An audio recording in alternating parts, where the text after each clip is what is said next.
नमस्कार दोस्तों, सभी को एकादशी की हार्दिक शुभकामनाएं। दोस्तों, एक बार धर्मराज युधिष्ठिर बोले हे श्री कृष्ण भगवान से कि हे भगवान, आप कृपा करके माघ शुक्ल एकादशी के विषय में बतलाइए। इस एकादशी का क्या नाम है तथा इसके व्रत का क्या विधान है, इसकी विधि क्या है, इसका व्रत करने से किस फल की प्राप्ति होती है और इसमें कौन से देव का पूजन किया जाता है, कृपया संविधान पूर्वक कहिए। श्री कृष्ण कहने लगे, हे राजन, माघ शुक्ल एकादशी के दिन आने वाली एकादशी को जया एकादशी के नाम से जाना जाता है। इसका व्रत करने से मनुष्य ब्रह्म हत्या आदि पापों से छूटकर मोक्ष को प्राप्त होता है तथा इसके प्रभाव से भूत पिशाच आदि योनियों से मुक्त हो जाता है। इस व्रत को विधि पूर्वक करना चाहिए। अब मैं तुमसे पद्म पुराण में वर्णित इसकी महिमा की एक कथा सुनाता हूँ। जया एकादशी के व्रत की कथा इस प्रकार है। देवराज इंद्र स्वर्ग में राज करते थे और अन्य सब देवगण सुखपूर्वक स्वर्ग में रहते थे।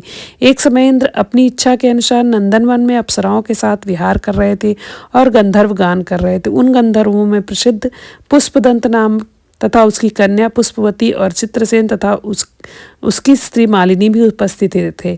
साथ ही मालिनी का पुत्र पुष्पवान और उसका पुत्र माल्यवान भी उपस्थित था। पुष्पवती गंधर्व कन्या माल्यवान को देखकर उस पर मोहित हो गई और माल्यवान पर कामबाण चलाने लगी। उसने उसके रूप, लावण्य और हाव भाव से माल्यवान को वश में कर लिया।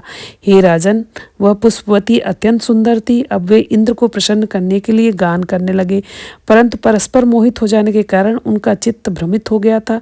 उसने ठीक प्रकार न गा सकने तथा स्वर ताल ठीक नहीं होने से इंद्र उनके प्रेम को समझ गया और उन्होंने इसमें अपना अपमान समझकर उनको श्राप दे दिया। इंद्र ने कहा, हे मूर्खों, तुमने मेरी आज्ञा का उल्लंघन किया है, इसलिए तुम्हारा धिक्कार है। अब तुम दोनों स्त्री पुरुष के रूप में मृत्यु लोक में जाकर पिशाच रूप धारण करो और अपने कर्म का फल भोगो।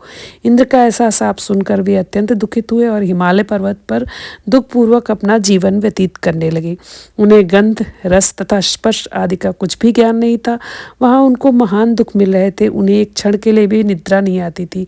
उस जगह अत्यंत शीत था, इससे उनके रोंगटे खड़े रहते और मारे शीत के दांत बजते रहते।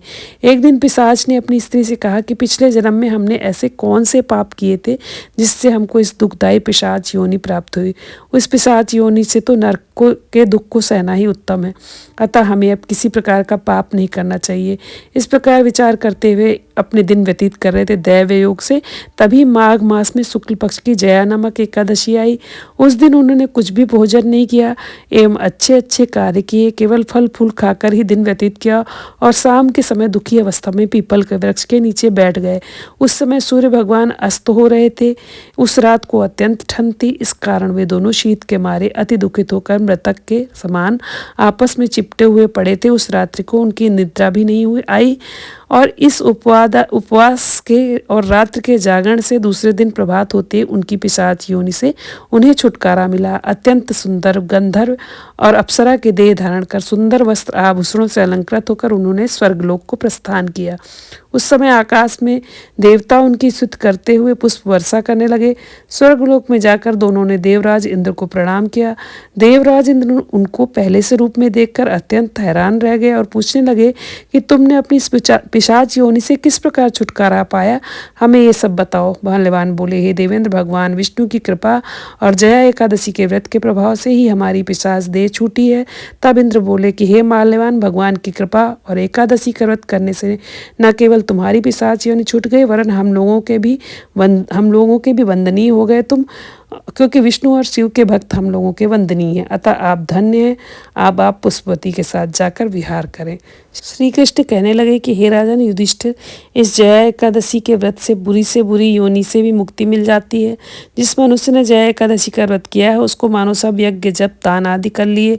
जो मनुष्य जया एकादशी का व्रत करते हैं वे अवश्य 1000 वर्ष तक स्वर्ग में वास करते हैं और माता लक्ष्मी और नारायण भगवान की कृपा से उन्हें हर कार्य में सफलता मिलती है। जय श्री राधे राधे राधे।